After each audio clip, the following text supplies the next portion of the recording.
जय हिंद दोस्तों, आप सभी का एफडी क्लासेस में स्वागत है। दोस्तों आज हम 26 दिसंबर को जितने भी इम्पोर्टेंट महत्वपूर्ण करंट अफेयर बनेंगे सभी को डिस्कस करेंगे।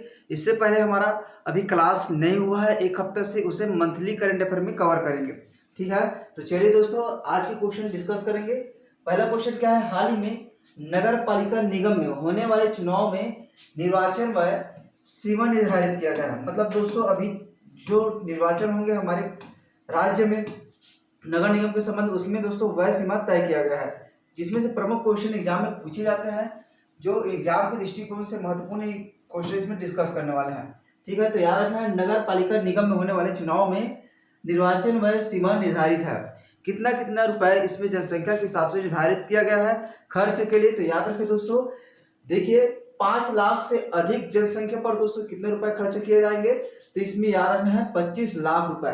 ठीक, ये सही है। इसके बाद देखिए 3 लाख से 5 लाख जो जनसंख्या है दोस्तों उसमें कितने लाख रुपए खर्च किए जाएंगे, तो ध्यान दें कि इसमें 20 लाख रुपए इसमें खर्च किया जाएगा। इसी तरह दोस्तों 3 लाख से कम में कितने रुपए खर्च किया जाएगा, तो 15 लाख रुपए। ठीक है, कितने लाख रुपए, 15 लाख रुपए। इसमें सही जोड़ी मिलाइए करके एग्जाम में क्वेश्चन पूछा जा सकता है, या डायरेक्ट क्वेश्चन पूछा जा सकता है कि दोस्तों इसमें 5 लाख से अधिक जनसंख्या पर कितने लाख व्यय सीमा निर्धारित किया गया है नगर पालिका के चुनाव में। अभी एग्जाम होने वाला है पीएससी का, उसमें भी एक क्वेश्चन पूछा जा सकता है, क्योंकि वापम में और साथ ही पीएससी में भी जो नगर पालिका है और पंचायत है वहां से एग्जाम में क्वेश्चन पूछे जाते हैं। तो इसे थोड़ा सा याद रखना है। 5 लाख से अधिक जनसंख्या पर दोस्तों 25 लाख रुपए निर्धारित किया गया। इसी तरह 3 लाख से 5 लाख का जो जनसंख्या है वहां पर 20 लाख रुपए खर्च किए जाएंगे। इसी तरह 3 लाख से कम पर 15 लाख रुपए खर्च किए जाएंगे। ठीक, इतने याद रखना है। इसमें नगर पालिका निगम के लिए था ये। ठीक है, अब इसी तरह दोस्तों नगर पालिका परिषद के लिए भी याद रखें, इनके लिए भी जारी किया गया है। तो ध्यान देंगे यहाँ पे नगर पालिका परिषद के लिए यहीं पे लिखेंगे, ये भी इंपॉर्टेंट रहेगा। ठीक है, नगर पालिका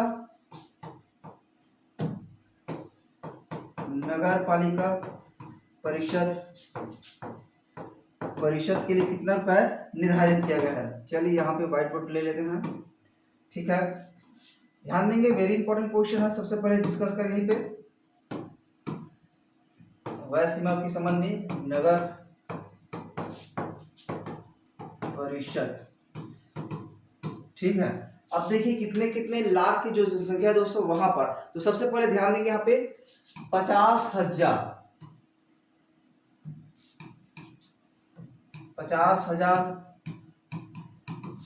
के ऊपर जनसंख्या होने पर दोस्तों कितने लाख रुपए खर्च किए जा सकते हैं। तो याद रखिए दोस्तों इनमें 10 लाख रुपए। कितना, 10 लाख। ठीक, इसे याद रखना है। साथ ही दोस्तों इसी तरह नगर पालिका परिषद में अगर इसमें दोस्तों कितने लाख जनसंख्या पर 50,000 से, ध्यान दें यहाँ पे 50,000 से अधिक के 10 लाख रुपए खर्च करेंगे, और साथ ही 50,000 माफ करना 50,000 से कम पर 50,000 से कम की जनसंख्या पर दोस्तों कितने रुपए खर्च किए जाएंगे, तो ये भी याद रखें दोस्तों, ये भी इंपॉर्टेंट रहेगा। यहाँ पर 8 लाख रुपए। कितना, 8 लाख रुपए। ये सही जोड़ी मिलाई करके एग्जाम में क्वेश्चन बिल्कुल बनते हैं, इसलिए थोड़ा सा याद रखें, इंपॉर्टेंट क्वेश्चन रहेगा। इसी तरह दोस्तों नगर पंचायत होता है, नगर पंचायत में कितना निर्धारित किया गया, इसके लिए भी डाटा जारी किया गया है। तो याद रखना यहीं पे नगर पंचायत। ठीक है, नगर पंचायत के लिए दोस्तों यहाँ पे याद रखें, नगर पंचायत के लिए इसमें कोई जनसंख्या सीमा निर्धारित नहीं किया है, केवल और केवल कितना बोला गया है, 6 लाख रुपए। कितना, 6 लाख रुपए। 6 लाख रुपए निर्धारित किया गया है। ठीक है, इसमें नगर पंचायत के जो चुनाव होंगे वहां पर दोस्तों आपको 6 लाख रुपए इसमें निर्धारित व्यय सीमा निर्धारित रखा गया है। ठीक है, इसे याद रखिए, ये भी इंपॉर्टेंट रहेगा। इसे आपको याद ही रखना है, क्योंकि नगर पालिका, नगर परिषद और पंचायत से एग्जाम में क्वेश्चन पूछे ही जाते हैं। ठीक है, चलिए देखिए अभी हाल ही में जारी किया गया दोस्तों, इसमें किस अधिनियम के तहत तैयार है, छत्तीसगढ़ नगर पालिका निगम अधिनियम 1956 की धारा 14 का की उपधारा भी याद रखेंगे, उपधारा 2 इसमें बताया गया दोस्तों। साथ ही इसमें एक और अधिनियम जो छत्तीसगढ़ नगर पालिका अधिनियम 1961 की जो धारा है दोस्तों, उसमें धारा 32 का की उपधारा में उपधारा 2 के तहत यह बताया गया है। इसे थोड़ा सा याद रखें, कल ही के दिन ये जारी किया गया। कब जारी किया गया इसका सूचना भी याद रखें दोस्तों राजपत्र में, तो याद रखें 24 दिसंबर को। कब? 24 दिसंबर को आपको याद रखना है, ठीक है, 24 दिसंबर को याद रखना है। यहाँ पर पूरा नगर पालिका, नगर निगम, साथ ही नगर पंचायत के संबंध में बताया गया, इसे थोड़ा सा याद रखें, ये भी इंपॉर्टेंट है। देखिए चर्चा में रहे दोस्तों पिलखा पहाड़, ये नए पहाड़ है और याद रखिए ये भी इंपॉर्टेंट है। पिलखा पहाड़ किस जिला में स्थित है? पिलखा पहाड़ किस जिला में स्थित है दोस्तों? इंपॉर्टेंट क्वेश्चन, पिलखा पहाड़ से भी एग्जाम में क्वेश्चन पूछे जा सकते हैं। अब देखिए चर्चा में क्यों है। पिलखा पहाड़ दोस्तों एक पिकनिक स्पॉट बनाया गया है, पिकनिक स्पॉट बनाया गया है, उसे 4 लाख रुपए खर्च करके उसे विकसित किया गया है। लेकिन दोस्तों वहां पिलखा पहाड़ में जाने के लिए वहां पर सड़क निर्माण नहीं किया गया है, इसलिए यह भी चर्चा में रहा है पिलखा पहाड़। तो याद रखें दोस्तों चर्चा में रहे पिलखा पहाड़ किस जिला में स्थित है, तो ध्यान देंगे दोस्तों ये सूरजपुर जिला में, सूरजपुर जिला में स्थित है। और याद रखें विश्रामपुर, विश्रामपुर जो विकास खंड है यहाँ पर स्थित है, इसलिए थोड़ा सा याद रखें। अगर आपको दोस्तों यहाँ पर जिला नहीं पूछा जाएगा तो विश्रामपुर बिल्कुल आपको ऑप्शन में दिया रहेगा, ठीक है।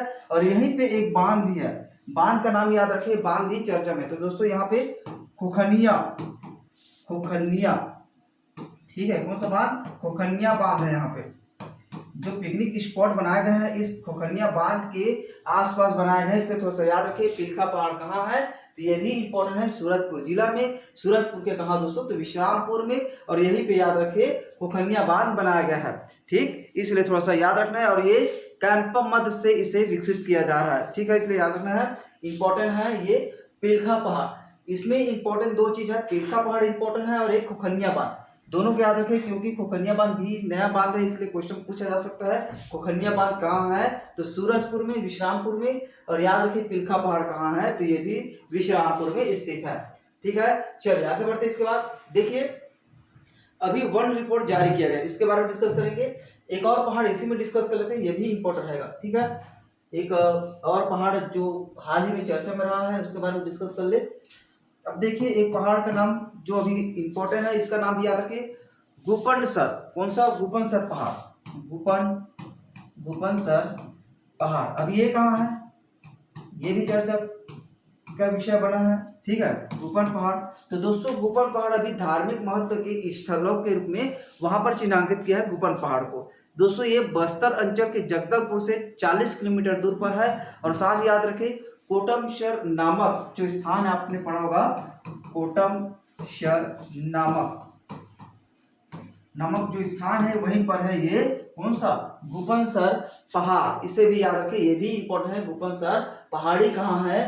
तो दोस्तों इंपॉर्टेंट है कहाँ? कोटमसर नामक स्थान पर है। और ये स्थान कहाँ पर है? तो बस्तर जिला, ठीक है। इस पहाड़ को भी याद रखें, पीएससी में तो अक्सर छोटे छोटे पहाड़ से क्वेश्चन पूछे जाते हैं, इसलिए थोड़ा सा याद रखें, छोटे छोटे पहाड़ से भी एग्जाम में बिल्कुल आते हैं, इसलिए याद रखें। और दोस्तों इसी पहाड़ी पर गुपनसर जो पहाड़ी है वहां पर दोस्तों शंकर कुंड गुफा स्थित है। यहीं पे जो पहाड़ी है गुपनसर, यहीं पे शंकर कुंड, शंकर कुंड, इस कुंड का याद रखें। ये कुंड दोस्तों चर्म रोगों के लिए जो प्रसिद्ध है, यहाँ नहाने पर चर्म रोग गायब हो जाता है। ये पहाड़ी पर स्थित है गुपनसर पहाड़ी, यहाँ पर शंकर कुंड जो वहाँ पे गुफा है और वहाँ पर एक तालाब भी है, छोटा सा कुंड के साइड का कुंड है उसमें, जिसमें नहाने पर चर्म रोग खत्म होता है, ठीक है। याद रखिए गुपनसर पहाड़ी कहाँ स्थित है?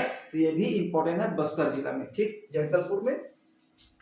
देखिए हाल ही में जारी रिपोर्ट किया गया है दोस्तों, इस रिपोर्ट के बारे में बिल्कुल याद रखना है, ठीक है, जिसमें IFSR रिपोर्ट 2023 में वन एवं वृक्ष आवरण में अधिकतम वृद्धि दिखाने वाले शीर्ष राज्य है। सेम इसी तरह एग्जाम में क्वेश्चन आपसे पूछा जाता है, जिसमें शीर्ष राज्यों का क्रम बताइए क्वेश्चन पूछे जाएंगे, या कौन कौन से राज्य ये पूछा जा सकता है। और साथ ही इसमें पूछा जा सकता है सिंगल क्वेश्चन भी पूछा जा सकता है उसमें, कि इसमें सबसे वृद्धि दर्ज दिखाने वाला राज्य कौन सा है। तो ये महत्वपूर्ण क्वेश्चन है हमारे छत्तीसगढ़ के दृष्टिकोण से। अब सबसे पहले दोस्तों इसमें कूट वाले क्वेश्चन भी एग्जाम में देखने को मिला है, तो कूट वाले क्वेश्चन के दृष्टिकोण से डिस्कस करेंगे। तो इनके जो जारी किया है विमोचन करता कौन है? श्री भूपेंद्र यादव, श्री भूपेंद्र यादव जी ये जारी किया है इस डाटा को, ठीक, इसलिए थोड़ा सा याद रखिए। रिपोर्ट का प्रकाशन दोस्तों द्विवार्षिक होता है, ये आपको भी पता है कि इसका जो रिपोर्ट है वह रिपोर्ट है दोस्तों हर 2 साल में 2 वर्षों में यह रिपोर्ट जारी किया जाता है, इसलिए याद रखें वह रिपोर्ट को। और साथ ही दोस्तों ये कितने नंबर का संस्करण है, देखिए इस संस्करण से एग्जाम में क्वेश्चन पूछा गया है, पीएससी में पूछा गया था कि कितने नंबर का जो वन रिपोर्ट जारी किया गया, यह एग्जाम में क्वेश्चन पूछा गया था। तो दोस्तों इस रिपोर्ट का क्रम याद रखें, रिपोर्ट का क्रम क्या है, ठीक है। तो दोस्तों इस रिपोर्ट का क्रम है दोस्तों 18वें क्रम का ये रिपोर्ट है। कितने क्रम का? 18वें क्रम का ये रिपोर्ट है। तो थोड़ा सा याद रखें दोस्तों। और शेष राज्य दिखाने वाले इसमें अधिकतम वृद्धि, ध्यान देंगे यहाँ पे वन और वृक्ष दोनों यहाँ पे अलग होता है, दोनों पे याद रखें। वन और वृक्ष आवरण में अधिकतम वृद्धि दिखाने वाले शीर्ष राज्य, जिसमें दोस्तों हमारा छत्तीसगढ़ सबसे पहला राज्य है, ठीक है। छत्तीसगढ़ में सबसे ज्यादा वृद्धि हुआ है, जिसे वन और वृक्ष दोनों को याद रखें, बहुत इंपॉर्टेंट है, वेरी वेरी इंपॉर्टेंट क्वेश्चन है। अगर आप किसी भी एग्जाम दिलाएंगे अभी वर्तमान में तो बिल्कुल इससे क्वेश्चन आपको देखने को मिल सकता है, इसलिए याद रखें दोस्तों। अधिकतम वृद्धि दिखाने वाले राज्य में हमारा छत्तीसगढ़ ओवरऑल पूरे भारत में पहला स्थान पर है। उसके बाद दोस्तों उत्तर प्रदेश, कौन है? उत्तर प्रदेश। इसके बाद कौन है? उड़ीसा। मतलब इनका सही आंसर क्या हो जाएगा? उपरोक्त सभी हो जाएगा। क्रमशः पूछेंगे तो क्रमशः भी याद रखें, छत्तीसगढ़ पहला, उत्तर प्रदेश दूसरा, उड़ीसा तीसरा। अब देखिए दोस्तों इसमें आपसे पूछा जाएगा एक क्वेश्चन, इसी में और बनते हैं, जिसमें अधिकतम वृद्धि दिखाने वाले शीर्ष राज्य हमने डिस्कस कर लिया। तो दोस्तों अधिकतम वृद्धि छत्तीसगढ़ में कितना किया गया है, ये भी तो क्वेश्चन रहेगा, जिसमें वन एवं वृक्ष आवरण में अधिकतम वृद्धि करने वाले छत्तीसगढ़ ने कितना वृद्धि किया है, ये क्वेश्चन आपसे पूछा जाएगा। तो आप बिल्कुल इसमें याद रखें दोस्तों 684 वर्ग किलोमीटर। कितना? 684 वर्ग किलोमीटर दोस्तों इसमें क्या किया है? वृद्धि किया है हमारा छत्तीसगढ़ ने। इसी तरह दोस्तों दूसरा याद रखें, उत्तर प्रदेश कितना वृद्धि किया, दूसरे स्थान पर प्राप्त किया है। तो याद रखें दोस्तों 559, कितना? 559 वर्ग किलोमीटर। कितना? 559 वर्ग किलोमीटर यहाँ पर उत्तर प्रदेश ने वृद्धि दर्ज किया है। इसी तरह दोस्तों उड़ीसा के बारे में भी याद कर लेते हैं। उड़ीसा के बारे में भी याद रखें दोस्तों, यहाँ पर ये उड़ीसा दूसरे नंबर पर है, ये भी 559 वर्ग किलोमीटर ये भी वृद्धि दर्ज किया है, दोनों सेम वृद्धि दर्ज किया है, इसलिए याद रखिए। जिसमें पहला स्थान पर छत्तीसगढ़, दूसरा उड़ीसा, तीसरा माफ करना, दूसरा उत्तर प्रदेश, तीसरा उड़ीसा है। और एक और याद रखिए, अगर चौथा क्रमशः दिया जाए तो राजस्थान का नाम आपको याद रखना, जहां पर दोस्तों वृद्धि दर्ज किया है। कितना? तो यहीं पे याद रखे 394 वर्ग किलोमीटर दोस्तों यहाँ पर क्या किया है? वृद्धि दर्ज किया है राजस्थान इसमें चौथा स्थान प्राप्त किया है 394 वर्ग किलोमीटर वृद्धि के साथ, ठीक है दोस्तों। इसे थोड़ा सा याद रखना है, इंपॉर्टेंट क्वेश्चन रहेगा। अब इसमें देखिए बहुत सारे क्वेश्चन इसमें बनते हैं, ठीक है। चलिए व्हाइट बोर्ड लेते हैं यहाँ पे और बहुत सारे क्वेश्चन के दृष्टिकोण से डिस्कस करते हैं। अब देखिए दोस्तों वन आवरण में क्षेत्रफल की दृष्टि से स्थान हमारा छत्तीसगढ़, जो इसमें हमने देखा वन, यहाँ पे देखेंगे वन, ठीक है, वन आवरण वाले क्षेत्र, ठीक, ये डिस्कस किए, और साथ ही वृक्ष, ठीक। तो दोस्तों इस वन आवरण वाले क्षेत्र में हमारा छत्तीसगढ़ ओवरऑल देश में तीसरा स्थान पर है। कितने स्थान पर है? तीसरा, ठीक है। कितने स्थान पर है हमारा छत्तीसगढ़? तीसरा स्थान पर है। ध्यान देंगे, वेरी इंपॉर्टेंट है, तीसरा स्थान पर है। और इसी में याद रखिए दोस्तों छत्तीसगढ़ में जो रिकॉर्ड वन क्षेत्र है कौन कौन से, ये बहुत इंपॉर्टेंट है, एग्जाम में क्वेश्चन हर बार पूछे जाते हैं। तो देखिए इसमें वन आवरण क्षेत्र हमारे छत्तीसगढ़ में कितना दोस्तों, ये भी इंपॉर्टेंट है। तो याद रखिए कुल क्षेत्रफल कितना, क्वेश्चन ये भी कई बार क्वेश्चन पूछे जाते हैं। जो आपको याद होगा वन आवरण में दोस्तों, इसमें आरक्षित वन, सुरक्षित वन और अवर्गीकृत वन में इसे बांटा जाता है। तो सबसे पहले डिस्कस करते हैं दोस्तों। देखिए इस रिपोर्ट के अनुसार दोस्तों हमारे छत्तीसगढ़ में कुल क्षेत्रफल कितना है, तो यही भी याद रखें 59,816, ये लेटेस्ट डाटा है, ठीक है, 59,816 वर्ग किलोमीटर ये हमारे छत्तीसगढ़ में कुल वन क्षेत्र है, ठीक। अब इसी को दोस्तों 3 भागों में बांटा गया है। कितने भागों में? 3 भागों में। अब 3 भाग में कौन कौन से दोस्तों, तो याद रखना है इसमें सबसे पहले आरक्षित वन, ठीक है, यहीं पे लिखे आरक्षित वन, और यहाँ पे लिखे संरक्षित वन, संरक्षित वन और साथ ही दोस्तों अवर्गीकृत वन है यहाँ पे। ठीक, अब दोस्तों इसमें तीनों से क्वेश्चन एग्जाम में पूछे जाते हैं, कई बार अनगिनत एग्जाम में क्वेश्चन पूछे गए हैं। तो सबसे पहले याद रखें दोस्तों, इसमें लगभग में याद रखना है 25,000 वर्ग किलोमीटर। 25,000 वर्ग किलोमीटर अगर इसे पूरा याद रखेंगे तो 25,899। ठीक है, 25,899 आपको लमसम में याद रखना है। 25,000 वर्ग किलोमीटर आपको याद रखना रहेगा। ठीक है, अगर शॉर्ट में दिया रहेगा तो पूरा क्वेश्चन आपको याद रखना होगा। 25,899 वर्ग किलोमीटर में आरक्षित वन। इसी तरह दोस्तों संरक्षित वन के बारे में भी डिस्कस कर लेते हैं। संरक्षित वन में दोस्तों यहाँ पर 24,464 वर्ग किलोमीटर में फैला हुआ है। कितना? 24,464 वर्ग किलोमीटर, इसे याद रखें। इसी तरह दोस्तों अवर्गीकृत वन में यहाँ पर केवल आपको याद रखना 9,363। ठीक है, 9,363 वर्ग किलोमीटर में ये फैला हुआ है। ठीक है, ये क्वेश्चन के दृष्टिकोण से जो एग्जाम में क्वेश्चन किस तरह से इसमें पूछे जाते हैं। अब इसी में एक क्वेश्चन और पूछा जाता है, क्षेत्रफल। ये तो हो गया। अब इसी में ये तो हो गया वन आवरण के बारे में। अब दोस्तों इसी में क्वेश्चन और पूछा जाता है प्रतिशत। ठीक है, कौन सा? प्रतिशत में। अब देखिए हमारे छत्तीसगढ़ के कुल भूभाग का दोस्तों इसमें कितना वन है, कुल प्रतिशत। इसी को कुल प्रतिशत में अगर पूछा जाएगा आपसे, ठीक, प्रतिशत में याद रखें दोस्तों यहाँ पर 44.25। ठीक है, यहाँ पर 44.25% दोस्तों इनका प्रतिशत है कुल वन क्षेत्र का। ठीक है, इसलिए याद रखिए, यह भी इंपॉर्टेंट है। अब देखिए दोस्तों वन आवरण की स्थिति में 28 जिलों के अनुसार पर यह हमारा रिपोर्ट जारी किया गया है। ठीक, 28 जिलों के अनुसार पर 28 जिला के आधार पर यह जारी किया गया है। तो दोस्तों इस 28 जिला में हमारे छत्तीसगढ़ के 28 जिला के आधार पर ये जारी किया गया है। तो दोस्तों हमारे छत्तीसगढ़ में कौन कौन से जिला है जो सबसे अधिक वन है? सबसे अधिक, ये भी तो क्वेश्चन एग्जाम में पूछा जाता है। आपको पता होगा अगर आप एग्जाम दिला है किसी का। और सबसे कम, सबसे कम। ठीक, तो इसी को हम लोग डिस्कस करेंगे। ठीक है, चलिए याद रखें, इंपॉर्टेंट रहेगा। वन आवरण की स्थिति में दोस्तों 28 जिलों के आधार पर यह जारी किया गया, जिसमें सबसे अधिक वन आवरण वाले जिले कौन सा है? ठीक, तो बीजापुर। कौन सा? बीजापुर, कोरिया, कांकेर। कौन कौन सा? यहाँ पे याद रखिए बीजापुर आप भी लिख सकते हैं, इसे इंपॉर्टेंट रहेगा ये बीजापुर। और दूसरा क्या है? कोरिया, और इसके बाद क्या है दोस्तों? तीसरा कांकेर। ठीक है, कांकेर। ठीक, ये तीनों क्रमशः आपको याद रखना रहेगा, जिसमें बीजापुर, कोरिया, कांकेर तीनों क्रमशः याद रखे। और कम आवरण वाले जो जिला है ये अभी याद रखे, जिसमें बेमेतरा। कौन सा? बेमेतरा, साथ ही याद रखे दुर्ग दूसरे स्थान पर है, और तीसरा है रायपुर अपना।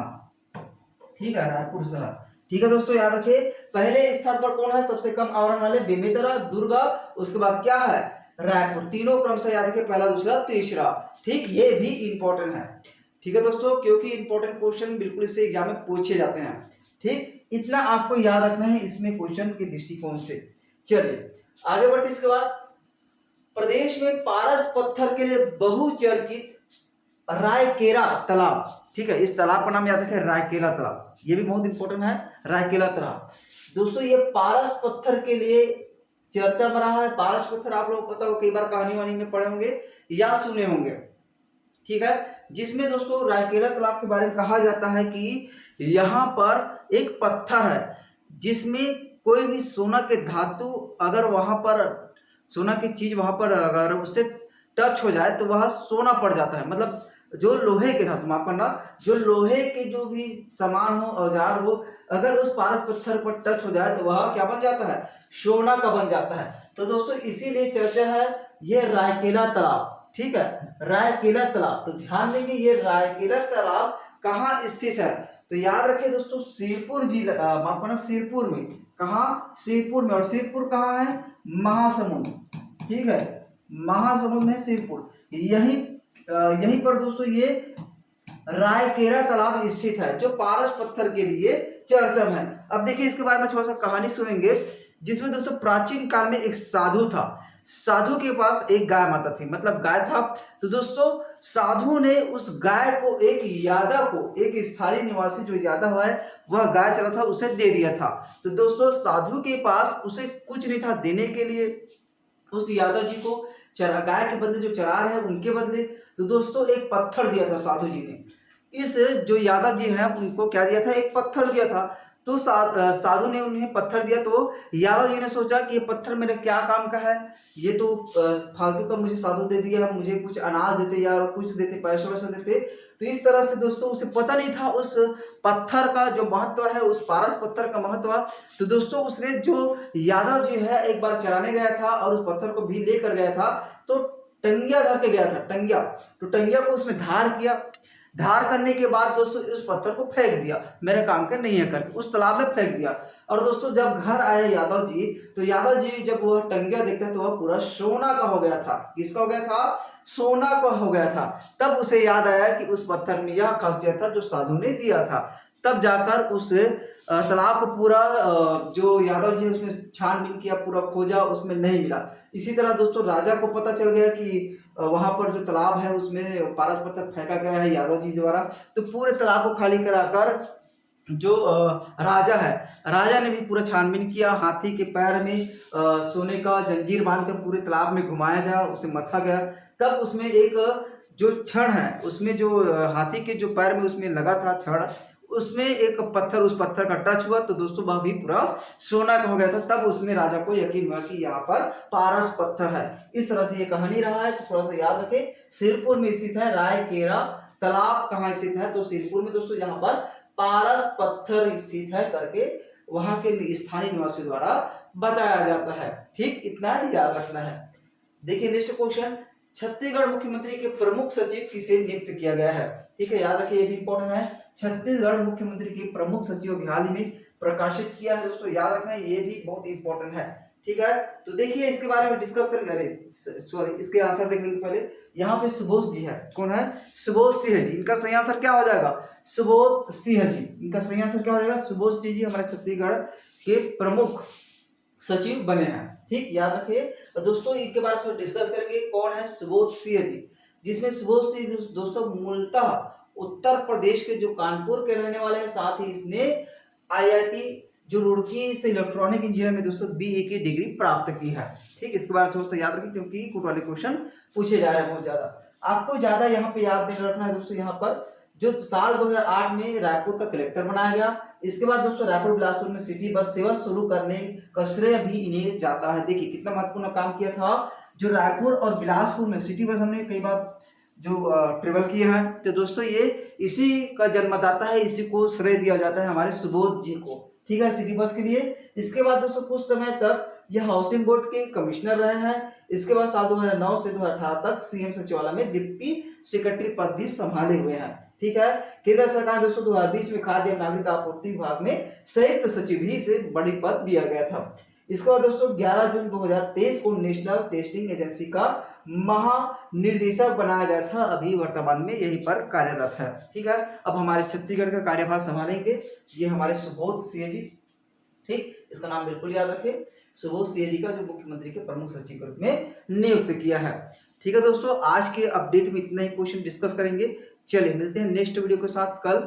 जय हिंद, जय छत्तीसगढ़।